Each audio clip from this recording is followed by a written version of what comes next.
Welcome to a Foxy Tech Tips tutorial on always making the touch keyboard appear on Windows 11. If you find this tutorial helpful, please consider subscribing to my channel and liking the video.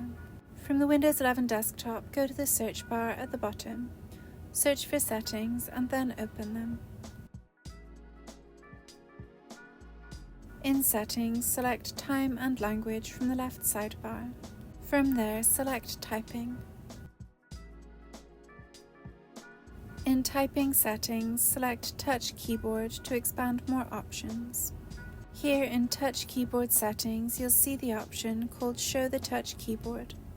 Click the drop-down box beside it and change it to Always.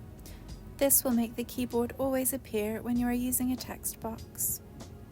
And that draws an end to this tutorial.